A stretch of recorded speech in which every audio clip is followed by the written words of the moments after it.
Hello, আসসালামু আলাইকুম। আমার সকল বন্ধুদেরকে শুভেচ্ছা ও অভিনন্দন। আপনারা সবাই কেমন আছেন? আশা করি সবাই অনেক অনেক অনেক বেশি ভালো আছেন।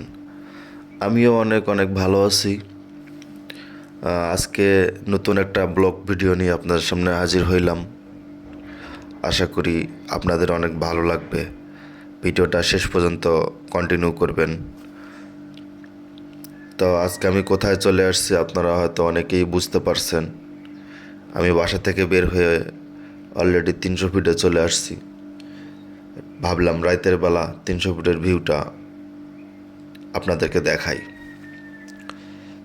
তো আপনারা কে কোথায় থেকে দেখছেন, ভিডিওটা কেমন লাগছে কমেন্ট করে জানাবেন।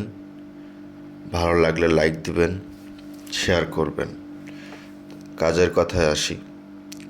এই যে দেখতেছেন, মাটির নিচ দিয়ে একবার নামতেছি, একবার উপর দিয়ে উঠতেছি। আমার যে কি ভালো লাগতেছে। আপনারা যদি এখানে আসেন, আপনাদের অসাধারণ অসাধারণ অসাধারণ লাগবে। এই যে পার হইলাম শেখ হাসিনা সরণি, মাটির নিচ দিয়ে যাই আবার উপরে উঠব। আমার মাথার উপর দিয়ে আবার চত্বর আছে, গোল চত্বর। ওদিক দিয়ে গাড়ি ডানে বামে পিছনে ইউটার্ন নেয়, বিভিন্ন দিকে যায়, ওখানে চত্বর আছে। তো রাতের বেলা যদি আসেন তাহলে দেখবেন একদম দুবাইয়ের মতো করে, দুবাইয়ের আদলে সাজানো হয়েছে। খুব সুন্দর অসাধারণ পরিবেশ, মনোরম পরিবেশ। রাস্তাগুলো এক একটা লেনে এক এক রকমের স্পিড আছে। আমি যে লেনে আছি আমারটা 60 লেন।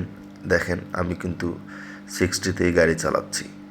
আমার ড্যাশবোর্ডের মিটারে আপনারা দেখেন আমি কিন্তু 60তে আছি।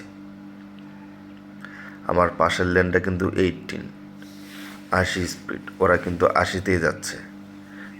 তো এটা আমার কাছে খুব ভালো লাগলো এই বিষয়টা। এক একটা লেন, এখানে 3-4টে লেন আছে এক এক।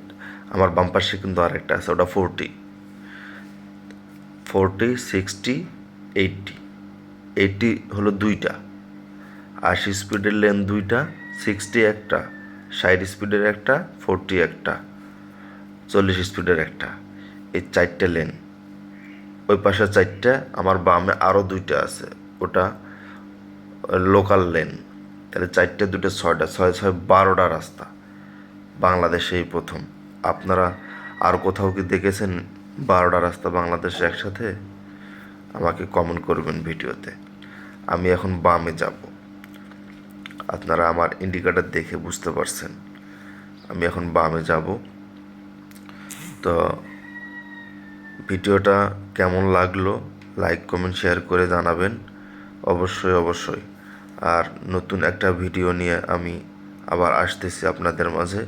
সেই পর্যন্ত আপনারা ভালো থাকবেন, সুস্থ থাকবেন, নিরাপদে থাকবেন। আর সকল ড্রাইভার ভাইদের উদ্দেশ্যে বলতেছি, সাবধানে গাড়ি চালাবেন। একটি দুর্ঘটনা সারা জীবনের কান্না। এই জন্যই তো সবাই বলে সাবধানে চালাবো গাড়ি, নিরাপদে ফিরবো বাড়ি।